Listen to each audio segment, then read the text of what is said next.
up for 40 odd something hours. The sweat on my back's got my shirt soaked and sour. And oh, it's already gone.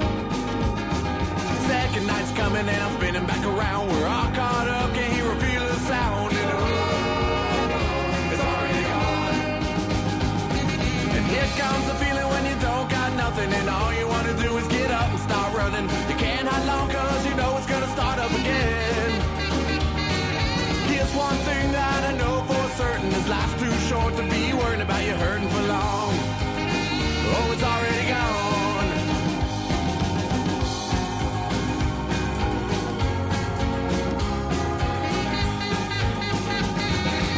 But money's not something that's free. Seems the roll of the dice never rolls back to me. And oh, it's already gone.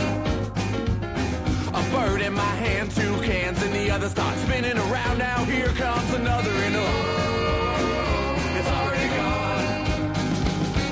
And here comes the feeling when you don't got nothing and all you want to do is get up and start running. You can't hide long cause you know it's gonna start up again. Here's one thing that I know for certain, this life's too short to be worried about you hurting for long. Oh, it's already gone.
And all you want to do is get up and start running. You can't hide long cause you know it's gonna start up again. Here's one thing that I know for certain, this life's too short to be worried about you hurting for long. Whoa, it's already gone. Already gone. It's already gone. Go.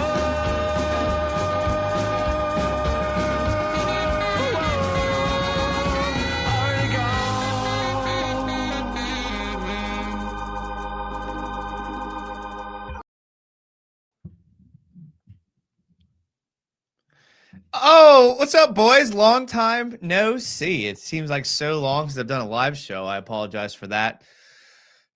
But we are here doing on a Tuesday night vibe check. So basically, this show is all designed about the fans. The fans are going to be comments. I just want to hear from you guys. I'm going to try to not interject my own opinion too much. I'm going to try to just let you guys talk. I may say good comment or bad comment, but that's it. So get into the comments. Don't be a lurker. Do not be a lurker. Get in here. My goal is to hit every single comment that I can. And let's have no fighting tonight, boys. Let's have no fighting, no infighting. Like I said on my last show, we have too much haters on the outside. There's no point in creating new haters within our own fan base. So I usually do the first one in the chat, but Cedric Holmes put in a $4.99 super sticker. You guys are bringing it tonight. So thank you. Thank you for the $5. I wish I could see the sticker, but Cedric, either way, I love it.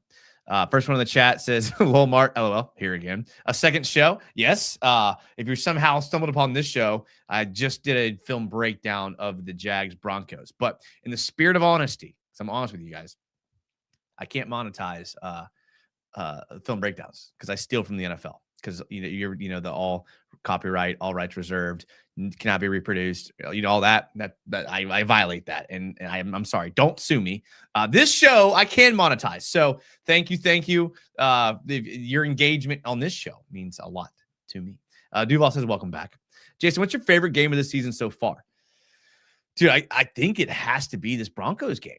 Now, I wasn't at the game, so that brings it down a bit, but to watch, it was probably that one. That Colts game in the rain, pretty good. I don't know. I mean, a lot of good games, Probably the Broncos game, though. Root Beer Float says, let's go. Cedric says, what's up, Jason? Not much. If you missed my last show, went to Christmas Eve service with my family tonight. It was very, very nice. I got right with the big man tonight. It was great service. Would recommend. 2 shows, says Duval. Let's go. I play B Stalker. I'm straight stalking this channel, man.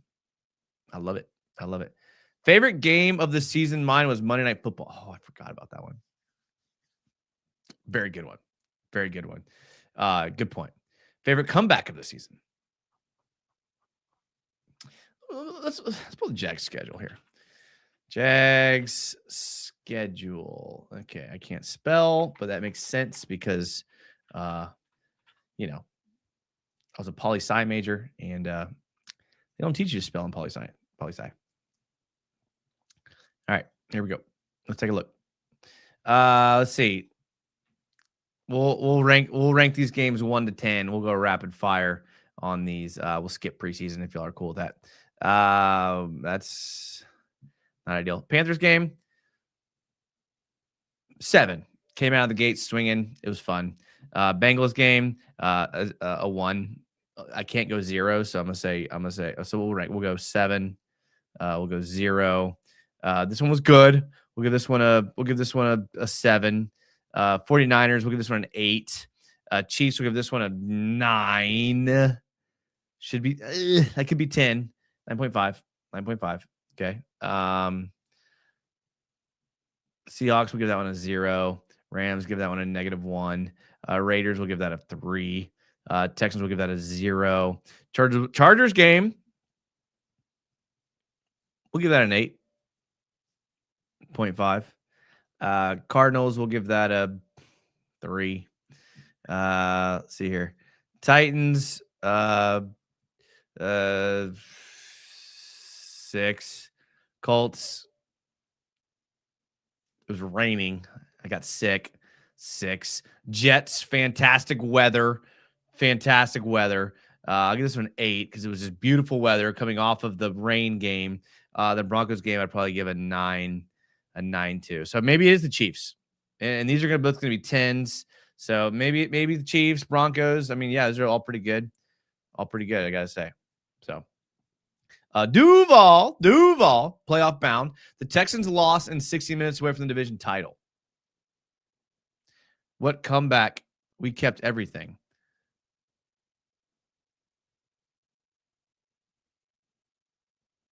Chiefs, we came back, right? Or we were up on that game? 49ers, we were up. Yeah, I don't know. Jason, in reply to your earlier comment, work doesn't equate to knowledge. You have both a level head and knowledge, no shade at UCF or Jaguar, just facts. I appreciate that. Thank you. I mean, they're all great. They're both great. Those are my favorite. Travis Holmes, I got to throw in there as well. If you go Travis, Jordan, and Dalton, I mean, those are the big 3, in my opinion. They crush it. They really do. The vibes can't be contained. He's laughing. Man, I haven't seen you in forever. Go Chargers. Go on Saturday. Yeah. You think we get a Super Bowl? I think we can. Obviously, what scares me, let's look at the NFC playoff picture. The NFC scares me more than the AFC does, like 100%. I think you guys would all agree with me here. That's what scares me the most. Like, obviously, losing to the Seahawks already, like, don't love that. Bears are playing, like, outstanding, but I'm not that worried about them. Eagles, not worried about them. Check mark. 49ers, check mark. I mean, the Rams just beat the brakes off of us. So, I mean, I'm really only scared of like 2 teams. So, Packers in the hunt, Panthers. I'm not scared of the Panthers. We already beat them. I'm not really scared of the Packers scare me more than the Panthers do. But I'm not saying I'm not scared of any of these teams, but I just don't want to play the Rams or the Seahawks. I just have a feeling that Sam Darnold is just gonna like fold. So I think it's gonna be the Rams. I think the Rams are gonna somehow make it to the Super Bowl. I just think they're the best team in the NFC. I also don't know much about the Bears. No sunrise shirt today. This is my the Players Championship Peter Millar quarter zip. I had to go to church tonight. I had to dress up. Ice Danger says, "Yo, if the Jags win the Super Bowl, I will donate $1,000." Sounds good to me. I'll take it. Charlie Boy gifted a 1 Jags. Oh, dude, you guys are like very generous tonight. You guys are very generous tonight. I appreciate that. Thank you. Who would you prefer as our first round opponent? Bills, Chargers, or Texans? First round, Chargers. I think so. Bills just have a lot of playoff experience. Texans just scare me because they have a really good defense. The Texans lose Sunday, Jags win the division. Are you going to the Titans game? Of course. You go to every game, Ice Dancer. Go to every game. I'm at every game. Merry Christmas, happy holidays. Thank you. I hope you guys are taking advantage of your family time this year. Family is the most important thing. Like, I'm not married, but both of my brothers are married, and like hanging out with the in-laws is usually a chore. I get it, but try to take advantage of the family time, because like when your family's gone, like all you want is time back. So just try to take advantage of it. That's the best advice I could give. And by advice, I mean, I'm also trying to take that advice. So just try to enjoy it. I have some time off, so it's easy for me to kind of be reflective, because I don't have to go back to work until like January 5th. Merry Christmas to whoever gets the membership. Charlie Boy, thank you. I appreciate it. Oh, Pole Arm Gaming got it. Dude, awesome, dude. I love you. You guys are the best. You guys are so generous this Christmas season. Liam Cohen's the best offensive coordinator in the AFC right now. Might be top 5 in the league. All right, let's take a look here. Let's take a look here again. Offensive coordinators. I mean, the Bears obviously have a good offensive play caller. Patriots. Who the Patriots OC is? Patriots offensive coordinator. I can't spell. I have a gaming keyboard, so I can barely type.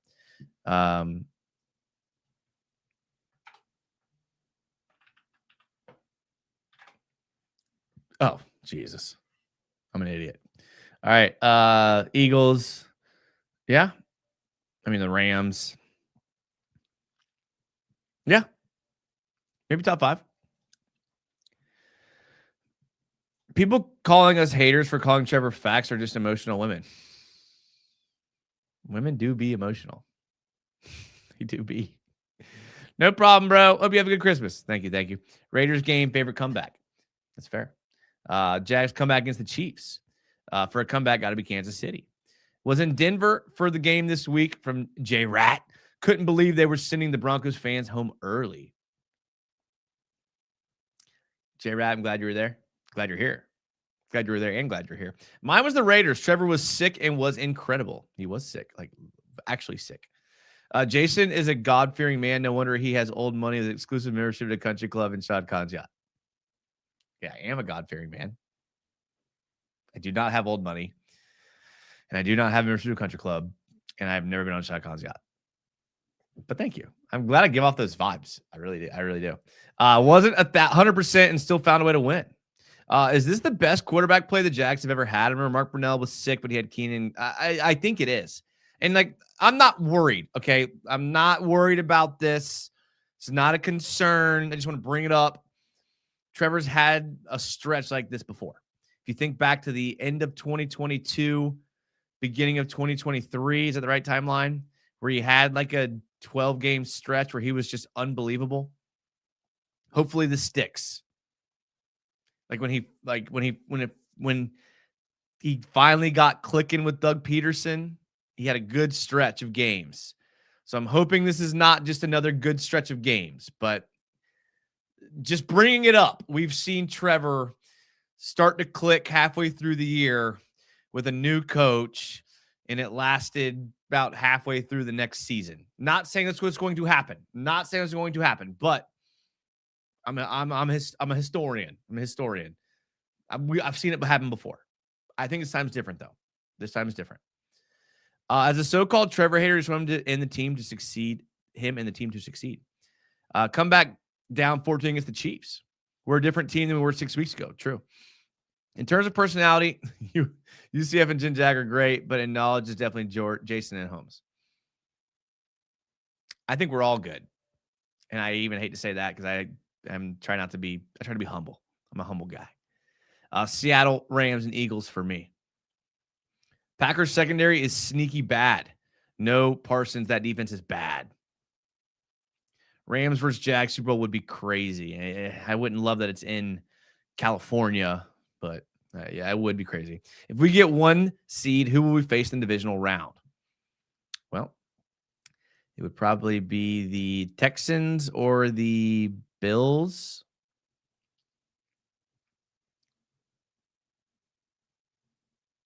Yeah, Texans or the Bills. Because the Colts are out. Ravens won't do anything. So, yeah. Rams versus Jags Super Bowl is why I envision if the Jags make it. Nothing's for certain until matchups are set. Do you think Travis Hunter should be basically a full-time DB next season and maybe get 5 to 7 offensive snaps a game? Bringing in Jacoby Myers is a wild card. Like everything that we had ever been talking about was like pre-Jacoby Myers. Now that we have Jacoby Myers and Parker Washington's going off and BTJ is serviceable and Brenton Strange is good, that's not a bad argument. I think he could be a full-time DB and still get 15 to 20 snaps. I know we're splitting hairs there, and we're probably on the same page. We definitely need more help on the defensive back front than we do the receiver front at this point. But we don't know what's going to happen in the offseason. We don't know who they're going to bring back. We don't know who they're going to draft. Like, there's a lot of variables that could happen between now and then. But I think your train of thought is correct. I knew it. I knew as soon as announced that little transgender dude was going to be performing in the Super Bowl, I was like, yep, Jags are going to the Super Bowl. Who is it? Bad Bunny? I can honestly tell you, I couldn't tell you one Bad Bunny song. If a Bad Bunny came on, if you guys spammed me names of Bad Bunny songs, I would know none of them. Not that I think he's bad. He's obviously good. I don't know any. And I think there's a lot of Hispanic people out in California, right? And maybe I'm naive there, but I walked past his yacht a few times. Yeah, I did too. It's huge. If we win the Super Bowl, has to wear a chain and grill at the parade. Yes, it is. It's authentic. It wasn't this damn good. LOL, never. Talking about Trevor. Oh, look who it is.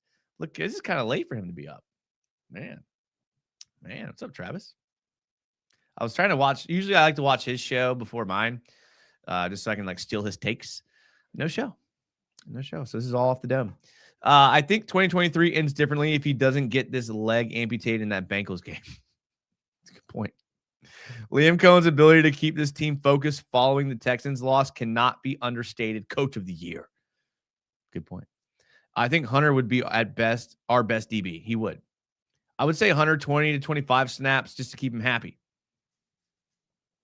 Playoff tickets are already for sale, but don't know where, when, and who we are playing. Yeah, that's true. We don't know. Like, obviously we want to win, but like there's a chance. Oh, Travis did text me. Oh, boys, we're in for a treat. We are in for a treat. Give me a second. I'm not going to spoil it, but there may or may not be a special guest coming on. Let's see if I can figure this out without sounding and looking too stupid.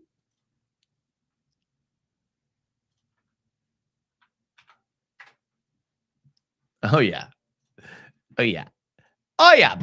Oh, yeah. This is why you got to check your phone every once in a while. Thoughts on moving Trevon inside? We could get a speedy edge guy in the draft. I think he's playing really well at the edge. I think he is. If Travis is about the team as he says he is, and I believe he is, him and Buster Brown are going to be elite. I mean, I don't think there's any issue with him playing full-time defense. Not at all. It's week 17, and I haven't done one mock draft. Times, man, good times. At least they showed Hunter in the stands for this one. Granted, it was in Colorado, and he was in a box, and he was kind of acting his age, which I'm not against. Crazy how we could end up anywhere between the 1 seed and 6. These final 2 weeks will be intense. What are we going to do with the ETN? Stays or go? I think you could get him back at a good deal. Like, I think you could bring him back, and I think there's a chance you could restructure some of these contracts, some of these big contracts. You could probably restructure Trevor's. You could probably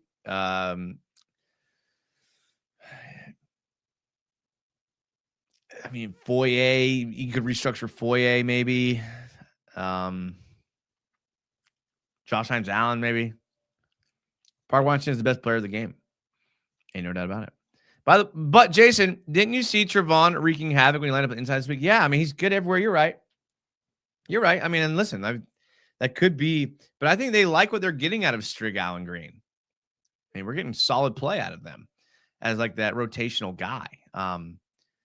I like what Devon Hamilton's been doing. Like, I think Devon Hamilton's been playing lights out, to be honest, especially against the run. Like, the reason why we have one of the best run defenses in the league is Devon Hamilton and Arik Armstead have been playing really, really well. Like, really well.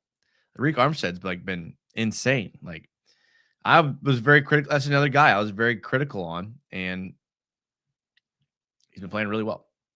So, shout out to Arik Armstead, Eric Armstead, however you say it. Devon Hamilton. I mean, obviously, you want more pressure from those guys on the inside, like pressuring the quarterback, but defensive backs are playing well. We're stopping the run pretty well. Not bad.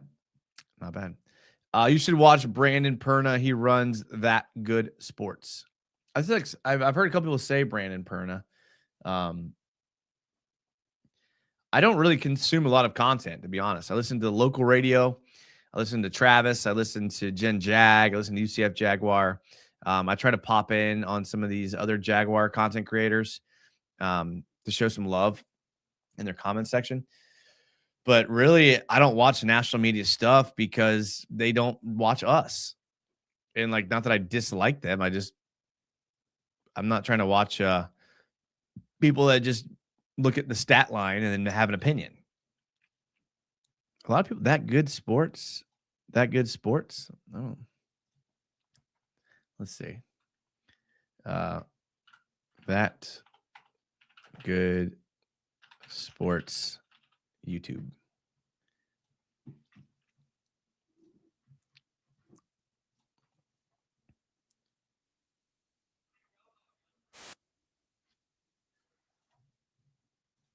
Okay.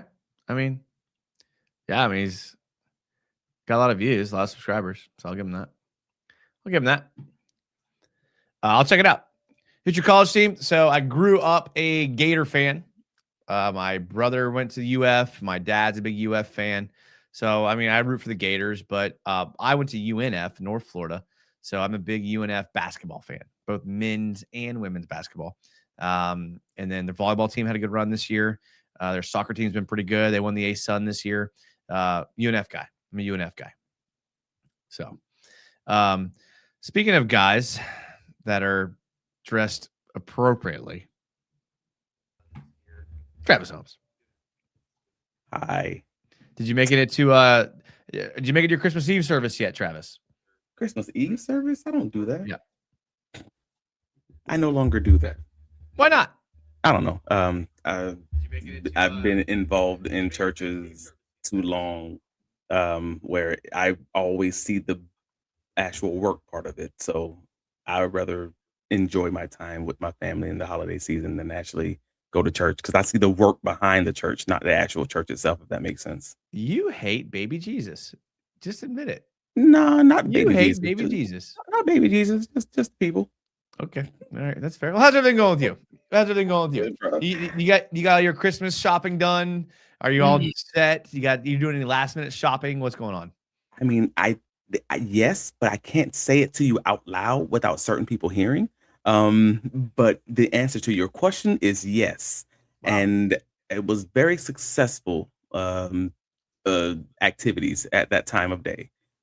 We'll say at that time in the process. Good. But I did also get a new mic that is on the way because I'm hoping I'm coming through right now because this is a weird setup I got going on. You sound Um, fantastic to me. Sound oh, fantastic. okay. I felt like I sounded like I was on the tunnel, but I wasn't sure. No, no, no. Oh, That's awesome. I have a lot of work to do tomorrow. Let me just put it that way. I have a lot of shopping work to do tomorrow, but I prefer to Christmas Eve. Like, really? listen, I like being under pressure. I'm a procrastinator. I perform best under pressure, so I'm looking forward to just crushing it tomorrow. You like people, huh? This is No, weird. you'd be surprised actually. You'd be surprised. Like we have the St. John's Town Center here in Jacksonville. Christmas Yeah, Eve, empty. Empty. really. It's a bunch of dudes I that are like just that you trying to say get here in Jacksonville, like I ain't from Jacksonville. Like I don't know what St. John's Town Center is, but I I got you. mean, dude, I don't ever know where you are anymore, dude. You're just I be everywhere. You right. yeah, I be in exactly. Tampa so much and Orlando so much, but But that's why it's I a live. bunch of dudes like me. It's a bunch of dudes like me that are just in and out. They're not like, strolling. They're just in and out, and it's great. It's not bad. It's not bad. Got you. I got you. Kyle, we're getting a lot of donations tonight. So shout out to the Christmas spirit. $2. Great to see you both. Duval. So this is a vibe check show, Oh which yes, I always just good. kind of randomly started doing like, I don't know, a week ago. And I kind of like it. So what's the vibe check with you and the Jags? Like obviously high, but like how Oh high? yeah. Oh, well, how high? I mean, high enough that I said I think that they're going to go to the AFC Championship at least, if not the Super Bowl, just like 30 minutes ago. That's pretty high. It's a good vibe check, but I also know they can beat. I mean, you know what this is. They can beat anybody. They can lose against anybody. It's a true week by week league, depending on the matchups. But they own that matchup on Sunday against the Denver Broncos, and they can probably own most matchups in this AFC and winning and losing on the margins. But I'm feeling really good about them. Like the rest of the Duval Devouts, in case you guys don't know, I cover the Jaguars, but I'm a major fan of the Jaguars before I ever step foot in the press box. So I'm on cloud nine like you guys. I'm yelling in the press box and getting in trouble multiple times for said clapping and yelling in the press box. That kind of Duval Devout. But yeah, I'm with you guys. Like I think they actually do have a team that's able to go deep into the playoffs. It's maybe even that Super Bowl. Is there another a question I keep getting a lot Hmm. is like, is there an AFC team that scares you? I think the Jaguars are the AFC team that scares you. The Jaguars, everybody keep asking if there's a bigger boogeyman, and you the boogeyman. Like, like that's it. It's come down to quarterbacks. That's it. So it's the Jaguars or maybe the Bills, because it's always about the scariest. It's not about the scariest team historically. It's about the scariest quarterback, and the way that Trevor Lawrence is playing right now. As much as Jason doesn't always love Trevor Lawrence, the way he's Oh my playing right now. I'm not even going to entertain that Oh, because I don't know how I got this moniker. I've been the biggest Trevor lover for 5.5 years. I start questioning it for a second and I'm a hater, which is fine. I'll take it. I'll take it. Listen, you know me, bro. We are the same, if like you in a got lot of haters, you ways. ain't popping. That's all I'm gonna Yeah, say. we're That's all I'm gonna we're say. the same in a lot of ways. We hold guys to high standards because you got to. Like, if you are going to babysit guys and hold their hands, then they're not. Then they must be doing this for charity. They're not getting paid millions of dollars, obviously. Because if that's not the case, then you would probably make a bad man. If folks in fan bases acted the way that they act at their jobs, like they act with the players, they would be terrible bosses and be fired. Like, if that made Yeah. sense. Like, No, nah, 100%. man, you got to hold Yeah. these guys to high standards because they're professionals. I get it. All right, let me fly through some chat or some comments here, and you can just give me your thoughts on them quickly. Travis looks like he spiked his eggnog. I mean, I love some coquito. That's it. Do you like eggnog? Coquito. I That's don't the know what only that one. is. It's Spanish like eggnog with a lot of tequila. I believe it's tequila. No, not tequila. It's rum in it. Yeah, it's nice. Never It's liked very nice. eggnog. Never You been a you got big to get fan. more Hispanics in your life, man. I'm more of like a vodka water type guy. Well, then maybe that's I don't know. I don't know what good milk things that are out there. Like I don't know. Nothing. That's not much. Nothing. Yeah, no. Sorry. How about those Reigns Vikings? That's what I'm Oh, talking about. Ichiban. Going down there and just laying a whooping. Oh, was it Miami Northwestern? Reigns got 2 championships, not 1, 2 championships. I count 2 because they beat Lake Mary. They beat the brakes off Lake Mary, 51-3, and then Lake Mary wins the championship. And I'm like, yeah, that counts. Whatever. So Lake Mary won 7A championship, and then Reigns won over Miami Northwestern. So I'm like, yeah, let's go. That was, I mean, that I listen. I played in is it the graveyard or the boneyard? The graveyard. The graveyard. I played there in high school. Yeah, and it's intimidating. So did I. I went to Reigns. I played for Reigns, but gotcha. Yep. I didn't go to Reigns, but I always represent Duval, and I played there one year, and it was intimidating. Jason, yeah. So. You ain't got to tell us. You ain't got to tell us you ain't play for Reigns. We know you ain't play for. I didn't play for Reigns. I know you ain't play for. We know you ain't play for Reigns, Jason. I don't fit the demographic to play at Reigns. Is that what Jason? Reigns is like FAMU. If you play for Reigns, you the kicker. That might be it. I think the Reigns had a white quarterback like kind of recently. So if they did, man. Times are changing. This is integration. Let's not act like it couldn't be. Yeah. We got some UNF comments in here. I also know a few players that played for UNF. Swoop. I miss Coach Driscoll. He was a great guy. I hope he does well at K-State. Mm-hmm. Yeah, I don't think their current coach is going to be there very long. He's not doing very well. And so we'll see. We'll see. As someone that spends their hard-earned money supporting the UNF athletics, I'm looking for a little more production. That's all I'm gonna say. I really want home field advantage. Topa's laughing at Travis, which is fine. Jaguars defense isn't great unless getting turnovers. I hope that continues. You agree with that? Yeah, that's very much like. What about against the run though? That's very much like 2022 though. With like at that year we were tied with the Buffalo Bills at 4th in the league, I believe, until the last week of the season in turnovers. And I was like, oh dang, so they're really it's either touchdown or turnover, and there was no in between. This year they might be a smidge better, but I think it's actually very generally the same thing as Mike Caldwell's defense. Well, I think the difference is that they're just outstanding against the run right now. Like outstanding. Like yeah, you look at like Devon Hamilton and Arik Armstead and those guys on the interior, they're playing lights out. What's his name?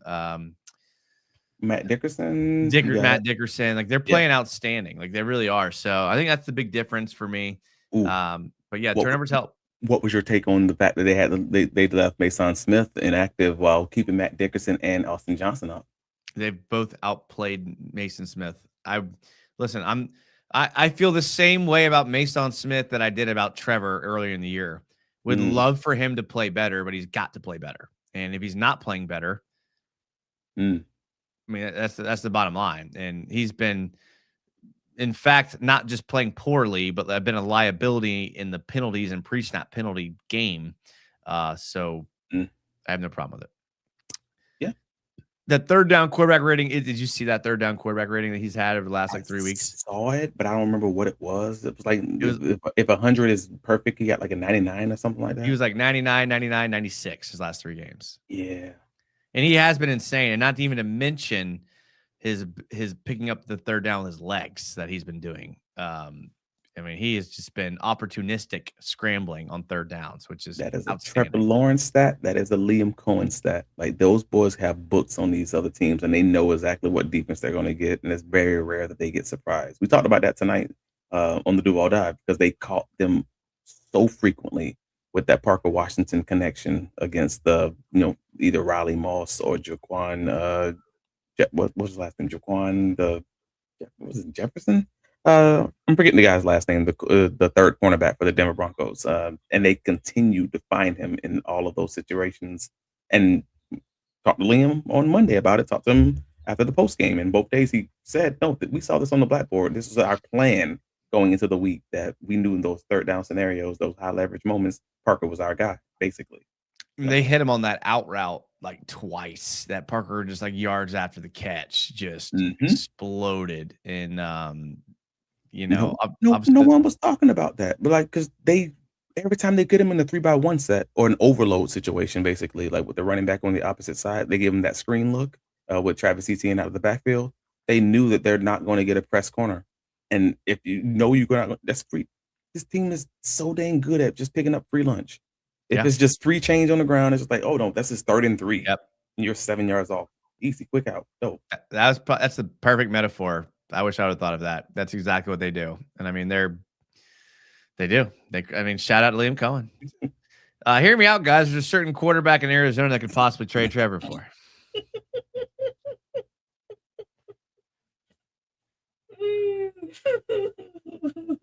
Listen, I made the case. I made the case last night on Club Jaguar. Trevor had 2 massive quarterback runs out of the zone read. You're not telling me Kyler Murray wouldn't have done that same thing. That's all I'm gonna say. Trevor's legs is what changed this. Like, and he tried to early on a few times to run inside, and they just weren't having it. Like, they kept both defenses. I said this on tonight's Duke All Dive. Both defenses I thought were cage rushing every time they didn't blitz. So, like, well, the hyperbole, but the majority of the times they didn't blitz. Like, you saw the main people getting the sacks weren't Nick Bonito. It wasn't the edges. It was the inside guys who were like doing their games and on the inside, because they weren't trying to let Trevor Lawrence run. But the same way the Jaguars weren't trying to sack Bo Nix either. It was just like they were getting level with guys and just like waiting to see what they do because they were scared of the legs. So both teams kind of, I guess, tapered off a little bit at the edges. If that makes sense. Yeah, for sure. I mean, that was probably their game plan going into it. My brother played for Reigns for a short time. I knew he was proud of that championship. I miss him. There's a chance Jason played at Reigns. I played at Reigns on the other team. I didn't play at Reigns. I played at the graveyard against Reigns. Yeah, we know you were visiting the other side of the track. I was visiting. And we got on that bus on the way home as fast as we could. That's all I'm gonna say. As fast as we could. I went to Fletcher. It wasn't like I went to we had some dogs too. All right. I don't even remember the outcome of the game, to be honest. I think we might have actually won, to be honest. Bro, I went to Stanton for 2 years, and then I went to Reigns for 2 years because I got in too many fights for Stanton, but my grades were still good. And then I got in no fights at Reigns. So I was about to say, you got in the same amount of fights at Reigns, but it wasn't a big deal at Reigns. So I got in 56 fights my first 2 years at Stanton. I got in 0 fights at Reigns. It changes your life, man. I don't know. Probably because you were like, dang, I can fight these Stanton boys. I can't fight these Reigns boys. I've boxed in high school, man. This is fun times. No, I mean, those Reigns boys are scary, man. They come out, man. They come out with their pregame, the way they do their warm-ups. Like, they're intimidating. They're intimidating. Good. They are. What do we do with left tackle for the future? Stick with Cole Van Lannon or draft another guy in the next draft? It's a good question because Cole Van Lannon would be an obvious pick, but you have to resign him. So are you resigning him, Travis, or do you think we can get him at a fair deal, or do you think he hits the open market and makes more money than we could pay him? Yeah, I don't think it's making I think he might be, even if you tripled his salary. I believe, if I'm not mistaken, don't quote me on this, but I thought he was making like $2 million this year. Like, right. If that is truly the case, and you end up having to pay him, I don't know, $6 million, are you really sweating that? That's not realistic, though. You think he's getting paid $18 million in a year? No. Absolutely. Not 18 a year, but I bet you it's north of 10 easily. The dude has proven that he's a legitimate left tackle in the NFL. Like, if the Jags try to lowball him, I'm not sure he's proven it yet. That's where we disagree. Trevor has there's been a apparent parallel between Trevor's play and Cole Van Lannon at left tackle. We disagree there too. But that's where this thing comes down to. Like, because I've been talking about it for weeks. Cole Van Lannon is not perfect. Cole Van Lannon has his strengths. He has his weaknesses, just like Walker Little has his strengths and has his weaknesses. And we can be very specific about those strengths and weaknesses. Cole Van Lannon has been inconsistent in the run game to a point where, I mean, I can point out multiple games where I thought he didn't play well at all. Like, I'm going to say terrible, but I'm going to say not good. Full stop there. I know pass protection is what gets you paid, so I'll meet you there. But also, even in pass protection, let's just use this week as his barometer, as his bar. He struggled against power. He was solid against speed rushers. He's the exact opposite of Walker Little in that way, where Walker Little's stronger against guys with power because he seems to have a stronger anchor, which is why he's much better in the run game. Whereas Cole Van Lannon seems to be a guy who he kind of struggles when guys try to do the inside moves or either try to run straight through him because his anchor just isn't what it is as far as compared to Walker Little. And because of that, when you get into certain matchups with certain guys, maybe those normal NFL guys, I say normal, average, your average NFL guys who have a better speed to power transition, you're going to struggle. We just haven't seen it yet because it's only a 3-game sample size. So because of that, I'm like, you think he's gonna get paid great, and I just think I think he's got more time to prove what he is versus what he isn't, because I think folks are jumping the gun a little bit. So let me take the question a little bit further, and the easy answer is we can wait and see what he does the rest of the season. Sure. Would you want to go into next year with Cole Van Lanen as your left tackle, or would you want to draft somebody? I mean, I think it's fair to have him because it's not like he's going anywhere. Like, well, unless you're trading Walker Little, you might not even sound like a bad idea. But going into the season with him as your left tackle, well, you'd have to resign him though. Is the well, problem. Yeah. I mean, again, if you're resigning him for $6 million, $7 million, and I'm feeling fine about that, and then also bringing in someone else to develop and compete behind them, because this is still a team who has shown an openness, a willingness to have real competition. Resigning Cole Van Lanen don't mean he ain't playing. I mean, just like having Walker Little for $15 million don't mean he's the starter. That's true. I feel fine having him and not lowering the floor, and then bringing in another guy and still saying you still got to beat him though. I saw quite a few snaps of Wyatt Milam out there at tackle over on the left side. So I don't know what they're trying to prove there, but that's how they develop a lot of these guys, though. Yeah. It's funny. Jason's my guy. Thank you. I'm glad I'm still your guy. I appreciate that. I know all about Reigns. My dad went there, graduated 85. 85. Boy. They got some dogs, bro. Your dad graduated 85? Jesus, dude. They got some dogs, though. That makes me feel not very young. It is his dad, though.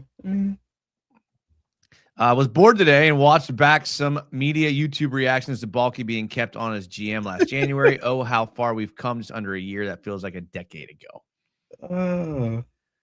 Can you imagine what this general manager and this front office would have done with an entire offseason, though?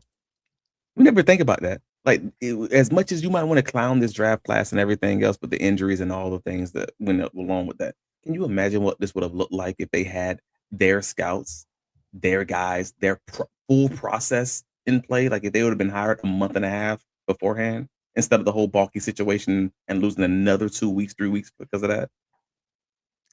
I'm gonna play devil's advocate for a second. And again, this is where I get in trouble, because when I play devil's advocate, people pin me with this is what I believe. So okay, I apparently have to make it very clear now. I'm playing devil's advocate on your point. I actually agree with you. But wasn't James Gladstone also scouting players just at LA? Like, wasn't he also doing that work? He wasn't like doing nothing and they got hired by the Jags and then it started working. Like, he was still scouting players and he was still doing all of that. So is it that big of a deal? Because you know that there are certain people that he was interested in when he got the job. Sure. I mean, he publicly stated, like, in his interview, Bayshaw Tootin was one of his guys he had circled. You know that was one of his guys from his time at the Rams and his scouting there. Sure. But you're also scouting for a team that may not even like be looking at, let's say, defensive linemen because of what we have there and what we have behind there. Or we may not be looking heavily at guard play because we know we have not just one guy in starting who's dominant, but maybe two guys or behind him who we already know we're breeding and developing to be the next guy. And maybe we could have done better work as far as our prep is concerned on some other guys. Like, I don't know exactly how detailed that went into their scouting for the Rams. And now they're scouting for a defense of, Anthony Campanelli, defensive coordinator, who may have slightly different traits that he's looking for. It's different things that he's trying to do on defense. Like, I don't know the details within that to say it's the same, if that makes sense. No, I mean, that's the obvious answer. I just, you know how these scouts are. They're scouting every player, regardless if they need them or not, Yeah, so. But then he also had to teach the scouts who existed from a general manager who's no longer there his process and hope that they can pick up on the things that, the ways that he's teaching it to them, knowing that most of those guys may not necessarily be there a month from the combine or a month from the draft. That's the part and then it hurts his self-scouting. He's depending on Ethan Waugh, who's no longer there, to have his evaluation of the previous staff and the previous roster, Tyson Campbell, all these guys. Yeah. Well, yeah, now you're doing it in season, trying to figure out how to get guys off the roster because they're obviously not working because maybe they weren't what you thought they were when you could have traded them in the offseason and had a chance to get a little bit more for them. I got a spicy question for you, but before I get to it, I want to read this super chat here. Uh, Donovan again, Kyle, thank you, $5. My dad has a P3 squads reunion in April. I do his reunion in Maine in September. We drive all the way there. It's such a long drive, but worth it. Drive to Maine. That's From Florida. I'm assuming this is from Florida. what's the furthest you ever driven, Travis? I mean, I went to school at Northern Michigan. Did you drive up there? Yeah. 24-hour Where drive. is Northern Michigan, by the way? It's 15-ish minutes. So I was in Marquette, Michigan, which is like where the Olympic ski team trains when they're not in Denver. So I'm up there learning how to snowboard and everything else. Let's say like a 15 to 20-minute drive to the Canadian border. It's a part of the U.S. that you will look at a map and you would think is Canada, and it's actually not. Is that in the Upper Peninsula? It is in the Upper Peninsula. I'm a Youper for 6 years. Huh. And that is where I met Matt LaFleur for 2 years and got to play on his offense for a little bit. Interesting. All right, here's my spicy question. You ready? Yes, sir. And again, people are going to take this as me being a Trevor hater. Devil's advocate. Listen, the thing about Travis is he's known me for so long that he knows I could put him on the witness stand, and a good attorney can argue for the defendant or either side. Either side. The defense of the prosecution. I got you. Let's see. So I'm going to throw something at you that's going to make me sound like a Trevor hater, but it's not. It's just me asking you an honest question. Okay. We've seen Trevor have spurts of really, really good gameplay. 2022, end of 2022. In fact, we could even zero in a little bit further. After half of a season with a new offensive-minded coach, he started clicking, and he played really well at the back half of a season and the first half of the next season, and then he kind of fell apart. Is there a part of you that fears that Trevor is going through the same thing now? And if not, which I know you're going to say no, why not? Funny. So, Kyle, my co-host on the Duval Dive, we just had this conversation last Sunday after Sunday after the game, offline. So not on a podcast, just talking about it in general. I actually think this is the one time we haven't seen. This is the one level of Trevor Lawrence we haven't seen.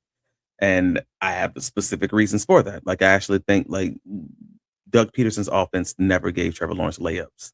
So if you just start there from your base and say, hey, man, they didn't run very many screens. They very rarely had a run game. They were only drags and ISO shots and things of that nature. Like, they weren't really scheming up a lot more outside of those general philosophies, right? Like, and this is different because I've seen how frequently they like demolish man teams where you can't run very much man coverage against these guys because he's going to the running back, he's going to the tight ends, and he's going to kill you on those intermediate routes, which again did not exist in Doug Peterson's offense.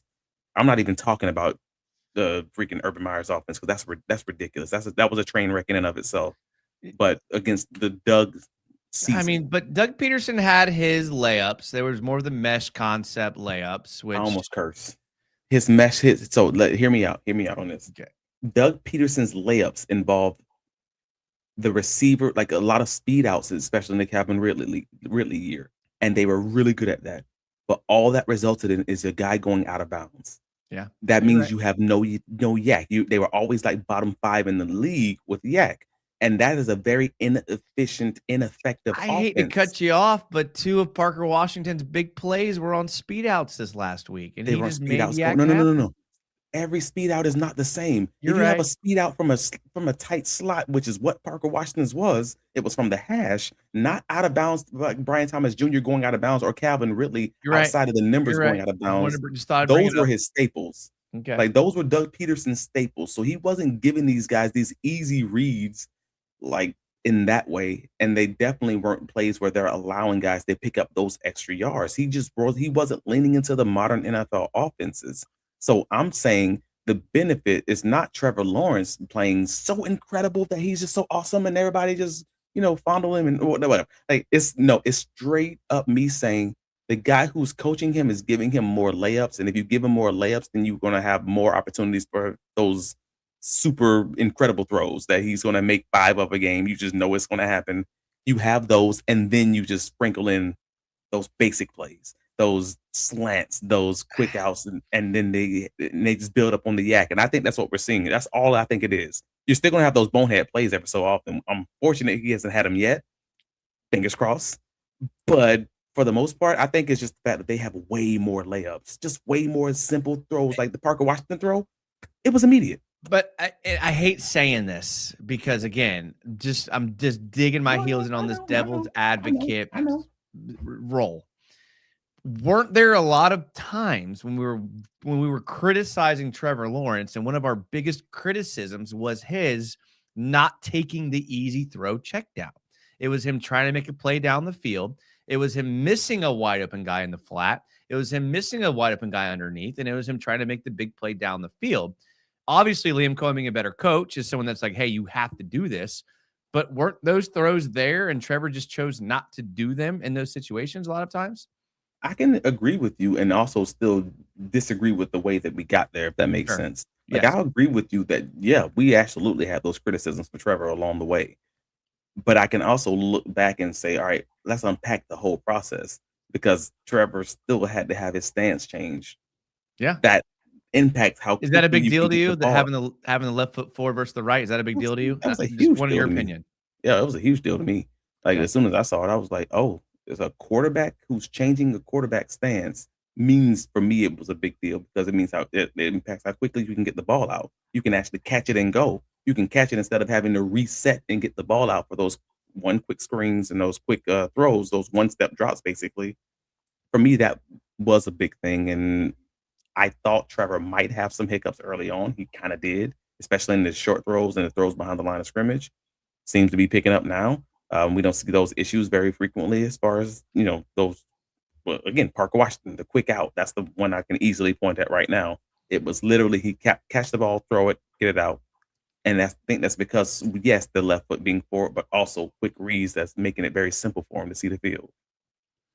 I mean, I 100% agree that Trevor is playing out way better than we've ever seen him play. And that's one of the big things I'll push back when people are like, you were being too critical of Trevor. I always say, well, he's playing better than we've ever seen him play ever. But I give Liam Cohen a lot of credit for that. Like, I really Sure. do. And also a big deal is that our number one wide receivers and our left tackle have changed since our criticism of Trevor Lawrence. When we were criticizing Trevor Lawrence, our one wide receiver was BTJ. Our two was Travis Hunter / Jami Brown.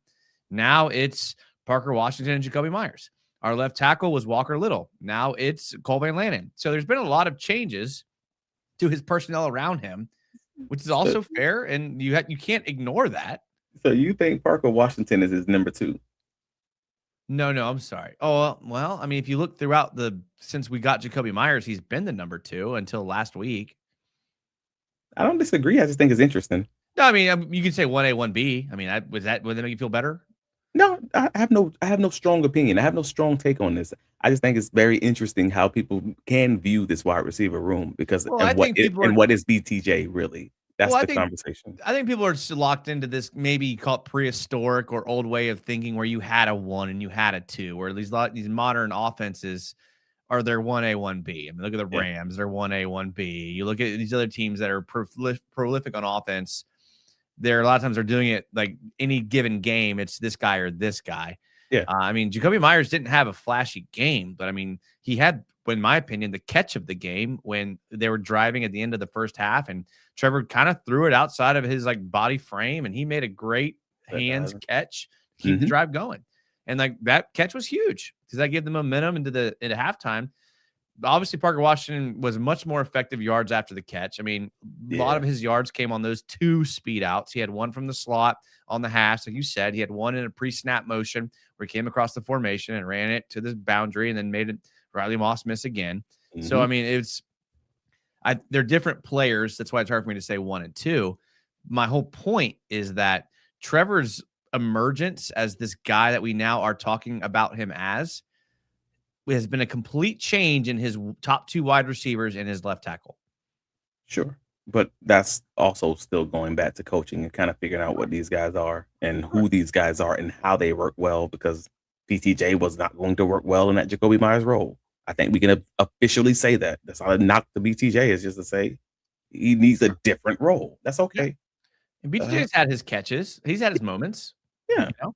And now they use Parker Washington. I think that time without BTJ also helped them tremendously to get that confidence in like Parker Washington. To know like he's one of your more trustworthy guys also. Because what was the first game that Jacoby Myers was playing? It was like Jacoby Myers and Parker Washington, and these were like your leading receivers basically at that point. I'm forgetting the matchup who they were playing against, but I'm like, Yeah. that's when you knew it was Parker Washington, Brenton Strange, Jacoby Myers. These are the guys who are very successful at catching the ball when you threw it.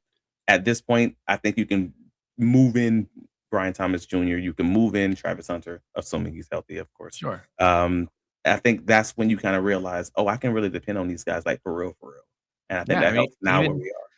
The Brenton Strange touchdown he had when he ran into the pylon and Jacoby Myers just kind of sat on the little hitch route and you know that great throw, great catch from Brenton Strange. I mean, we'd be remiss not to mention his contributions to the pass game, you know. And I knew they was going to attack PJ Locke, man. Oh, I spent so much time last week in Denver Spaces. So just so you know, this is how I actually like do a lot of my pre-work for articles and breakdowns and whatever else. I just hop into a Twitter space or a Clubhouse or whatever for an opposing team. Yeah. And just hear them talking, complain about players or what just happened. That's what I do. I do that on Reddit. I go into their subreddit and I just read through all their comments and all that. Yeah.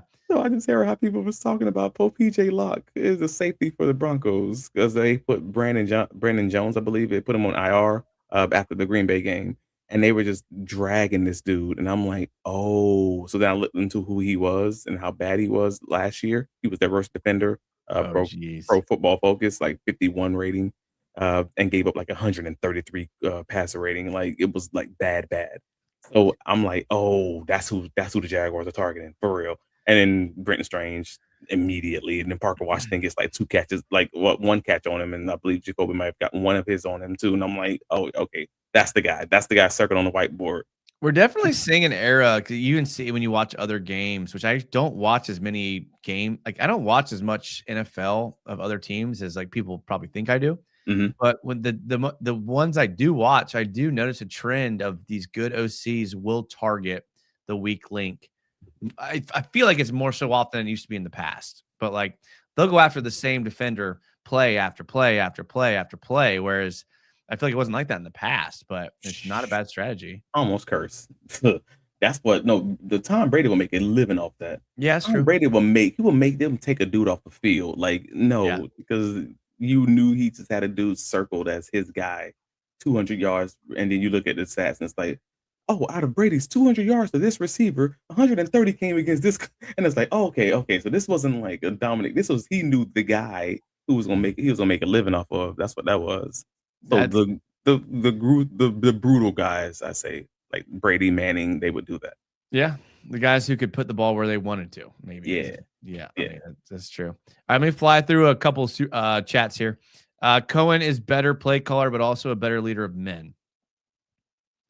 I mean, based off his ability to kind of get bulletin board material and get people to buy in, because I can imagine there was a little bit of dissension in the locker room when they traded Tyson Campbell. Like Tyson Campbell was a bigger part of that locker room than people realize. Like when he was traded, I've maybe heard that there was some dissension within the locker room, but then they started winning and it was all good. But the ability to kind of rehab that, because imagine being one of these guys who makes a bunch of money in the locker room as a defender and you see them just ship out Tyson Campbell. That's got to be kind of, especially in the middle of a losing streak, that's got to be like kind of eye-opening to a lot of guys that have been on the team for a while.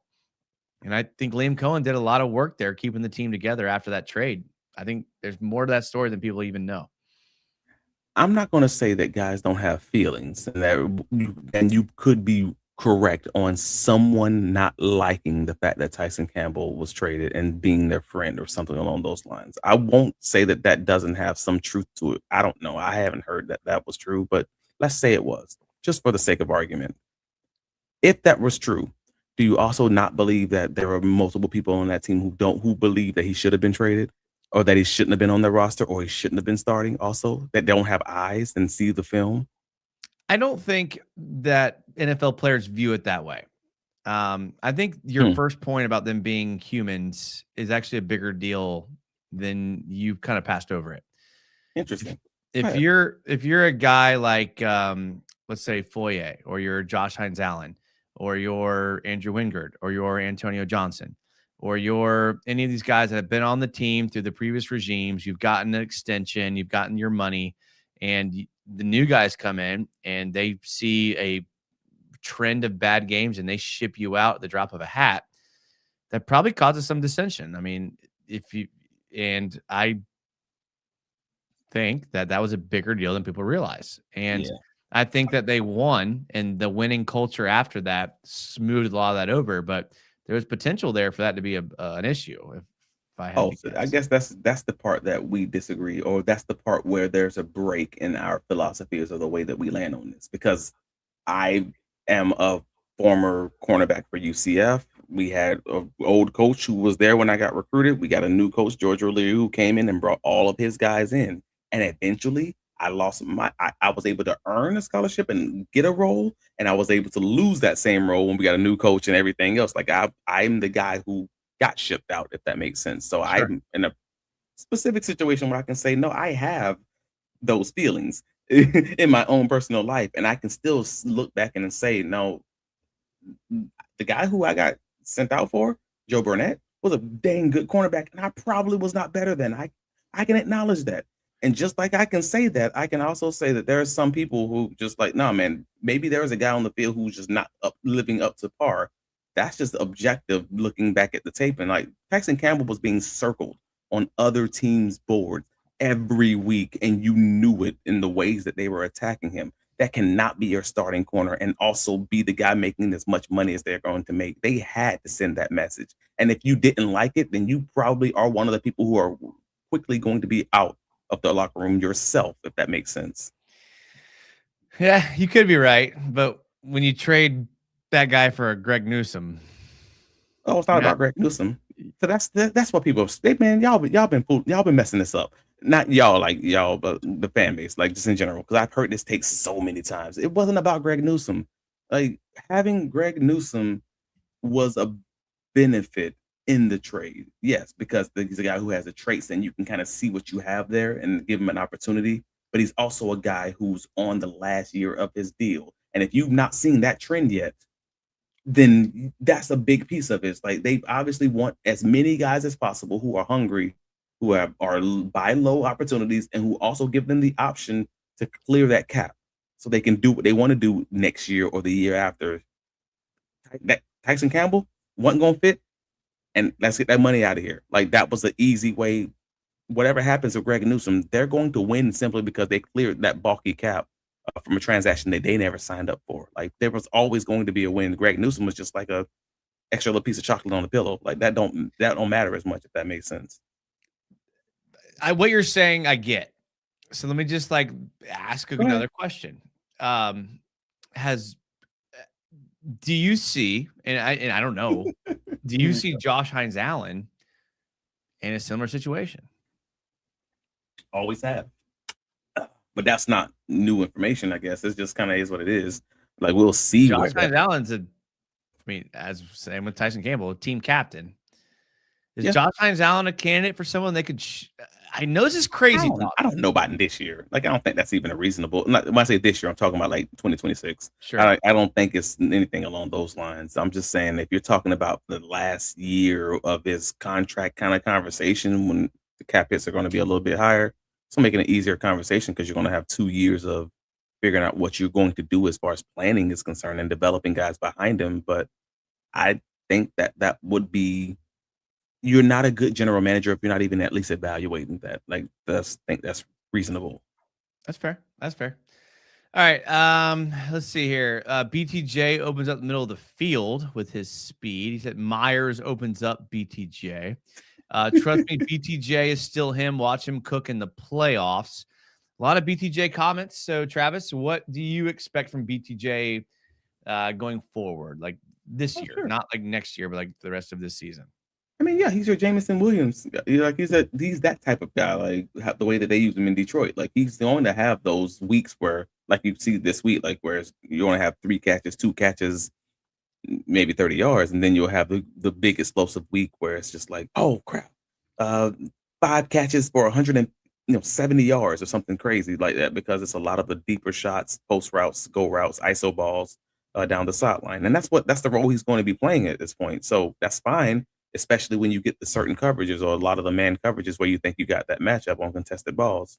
That will be his role, uh, and that's not a bad role. It's just kind of what it is. Does Parker Washington do that role better? Parker Washington, no. Parker Washington is a great one yak. I mean, I walked into this game looking at 8, like let's go with 8.5, because I watched like half of the Giants game, the second half of the Giants game, That 8 Giants game, Broncos games. Give me a sec, and that Broncos defense does not give up yak. They do not give up yak. yeah, I watched I'm not. every one of those games, and I he know did it so much in this that's not game. what I'm asking, Travis. That's But not they're what I'm different guys. I guess that's my long-winded. I was trying to give you the long-winded answer, but the short answer is they are different guys. Parker Washington is a contested catch guy in the intermediate area, and is better at his route running in that short to intermediate area. Okay. Brian Thomas Jr. is a stretch the field contested catch guy who's able to make those catches down the field and also run past you in that range, if that makes sense. Yeah, it does. That does. That kind of answers. I was going to bring up the first touchdown pass when Parker ran the slot fade. I guess technically that's intermediate because they were in the red zone. That slot fade that Trevor almost actually wasn't even a great ball. Like it wasn't, but Parker Washington made the catch on it. On the double, yeah. And that's, I mean, that would be where BTJ, I would be like, that's probably his role. But then you see Parker Washington do it. It's hard to take snaps away from Parker Washington for BTJ. But you watch Parker Washington do it against the let's say the third or the fourth cornerback for the Broncos. That doesn't happen if Parker Washington's taking snaps from BTJ, because then Parker Washington is getting Rodley Moss, or he's getting Patrick Surtain, PS2. It's a different competition when you're playing against the third guy. The reason I think Liam said he had Parker Washington circled as the matchup advantage is because he knows Parker Washington is absolutely going to be better than your third guy or your safety. He may not be better than your second guy on all occasions, though. Like that just changes the math. I mean, he cooked Riley Moss. He did twice. Yeah, he did. And, yeah, that's fair. But you get my general point, though. Like, yeah, I do. Guy by guy. BTJ, and we'll go for a few more minutes here. BTJ stretched the field at speed.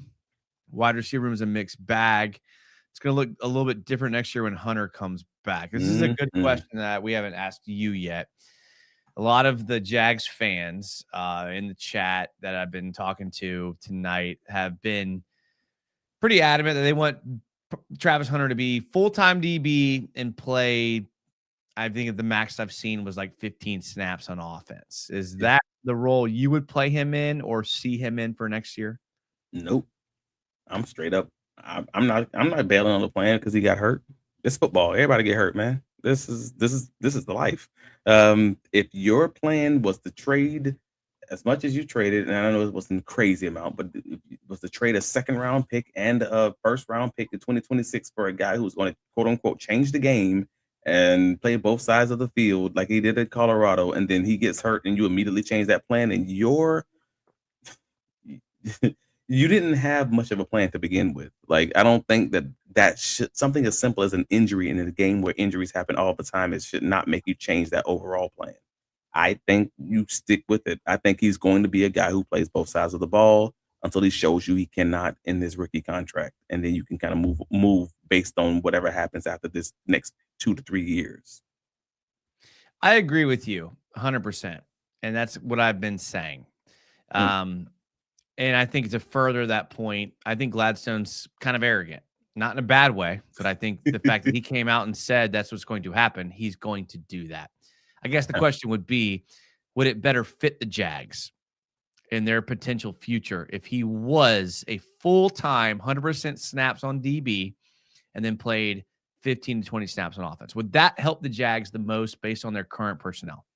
What's your argument for that helping the Jags more than him playing both sides? Well, because you talked about earlier about how the Jags defense, you said if they can't get pressure or they can't get turnovers, then they actually could not be as good as they play at times. So obviously, if they're not getting pressure or turnovers, then that comes down to the secondary and the coverage from the linebackers because they stop the run fantastic.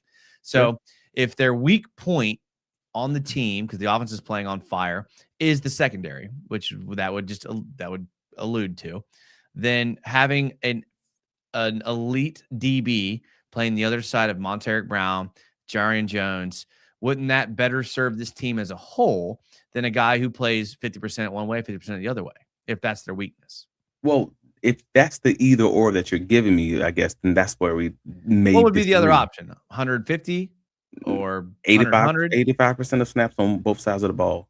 That's truly what I'm arguing is that's what you said you wanted the goal to be at first. That's what it was at Colorado. It was 84% of snaps. No, then if that's what you say the goal is, cool. And that remains the goal until he shows me he can't do it. And then we will counter and make him a full-time corner or a full-time receiver. Yeah, that's what I would have said too. I like to press you. I would have said the same thing. So I can't disagree. I can't disagree with you there. Timmy Devil. We'll end it with Timmy Devil's comment. Exactly. You traded a lot for a corner. Stick what you planned, what you had. Yeah, see what you have. If your worst case scenario is you have to pivot back at the last minute, and I guess I'll just have an incredible receiver, or I guess I'll just have an incredible, cornerback, then so be it. But that should be your worst case scenario. You don't do that willingly. You don't do other teams a favor, if that makes sense, and just give in to doing the worst thing you could probably do for the guy when you said you wanted to be all these things. Give him a chance then. I get the argument though, because the offense is humming right now. They're humming against good defenses without Travis Hunter. The deficiencies you're seeing are in the secondary at times. So I get the argument where let this dude just play corner and help us out where he can on offense. I get the argument, but I do agree with you, Travis. Right. I was trying to just pry a little bit, but I do agree with you. Poor people make bad financial decisions. And I don't say that as a demean poor people. I say that to say when you're generally deficient of funds, you make bad, short-sighted decisions. That is what that sounds like to me for that Travis Hunter talk. We're saying because we're struggling at cornerback right now, or we might have an issue here and there, we're going to make a bad long-term decision that is a bad long-term decision when you're making it, all for the sake of right now. No, that's a bad decision now. Have a longer viewpoint or a longer string on this, and you'll figure out the better overall way to make it for the long-term health of this team. And that's Travis Hunter playing both sides. Yeah, Travis, I agree with you. I press you, but usually I do agree with you on those things. Last one, Kyle down another $5. Kyle, thank you, dude. Kyle has been just Santa Claus tonight, looking like Travis tonight, just giving out gifts. Merry Christmas to you both. Hope you have a great one. Duval. Thank you, Kyle. Appreciate that. Travis, I know everyone here is already following everything you do. I follow everything you do. I was kind of bummed because usually I like to watch your show and then I go on my show and I can just it's Christmas time. We had to schedule it on at the same time. I don't like to do it at the same time as you guys as your pod. And I'm always in your chat. For anybody who doesn't know, I am always in Jason's chat. Whether it's under the Travis YouTube or it's under the Duval Dive YouTube, you will see me always paying attention to Jaguars United because I am a fan of the team just like you guys are. That's right. That's what we do. Well, so you did a show tonight. I unfortunately couldn't watch it. I was yapping my ass off tonight, per usual. You guys got anything else coming this week or any articles you're working on? Where can they find you? All that. We're going to preview the Colts game live on 11 a.m. on 11:30, something like that on Friday. We're still working it out because it's bowl schedule and Kyle is working all the bowl games also. So let's go with 11 o'clock on Friday. We're previewing the Colts game. And yeah, definitely check out tonight's podcast. It was great. It was fun. Just talking about all the Pro Bowl snubs and how nobody's watching the game, and maybe the people who may not have been necessarily snubs, but people are talking about it. And check out the Big Cat Country article talking about the fact that the NFL, the national media, all these guys, they've proven they're not watching by these Pro Bowl snubs, and just gift wrapped Liam Cohen this great bulletin board material for the rest of the year. Like, it's great. We'll end it with Kyle's. I'm going to watch it with my dad. Should be fun. And this is the reason for the season. I know Travis hates Jesus and baby Jesus in church, so he hates all of that. But there's one thing you can take from this season. I said this earlier. Spend time with your family. It's like when you start getting into like extended family and you start getting into like in-laws, it can be taxing. It can be tough. But there's one thing that I've learned being as old as I am is that once they're gone, all you wish for is time back with them. So just try to this season, spend time with your family, try to have a good attitude, try to enjoy it. That's what I'm going to leave with you all. It's a decision. It's a decision to make. It's not a feeling that will come naturally. It's a decision you have to make. You're going to have joy. You're going to enjoy it. And you're going to be with your family. My family is crazy, but we're Irish, says Kyle.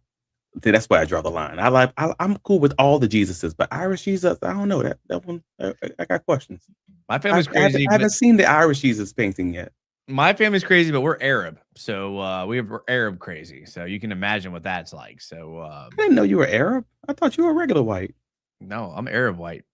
All right, cool. Come on now. Come on. My wife's Jamaican. I'm regular black. She's Jamaican black. So we're different. I get you. What do you think? I think you grow this beard in 3 hours. Where do you think that comes from? Yeah. All right, cool. Yeah. All right. Well, Travis, I appreciate you coming on. Love you guys. Thank you. Hopefully, Travis, I'm gonna be doing shows for the next 2 weeks because I'm off for 2 weeks. I'm not trying to brag. Let's go. Yeah. So I'm gonna be doing just shows. So I'll text you. Anytime you can jump on, you're always welcome. I know you have more family obligations than I do, which I respect. But anytime I can get you on, I know you will. Everyone go follow Travis on everything. You guys already do, I know, but his stuff's good. I actually made a Mount Rushmore earlier when you weren't on. And I had you on the Mount Rushmore. Did you? Yes, I did. That's how we got into 6 new subscribers. I knew it wasn't nothing. I mean, yeah. You're in my Mount right now. I have UCF Jaguar, I have Jen Jag, and I have Travis. That's a good one. That's my Mount Rushmore right now. And because people were talking about chat about who are your other ones? That's it. There's 3. Mount Rushmore has more than 3 people on it. Well, there's open applications. You got blank spots. All right, cool. Open applications. So I appreciate you coming here tonight, Travis. Appreciate you, bro. I look forward to watching your stuff, and I hope you have a Merry Christmas. Thank you. You too. Yeah. All right. Well, till then, as always, go Jags. Do all.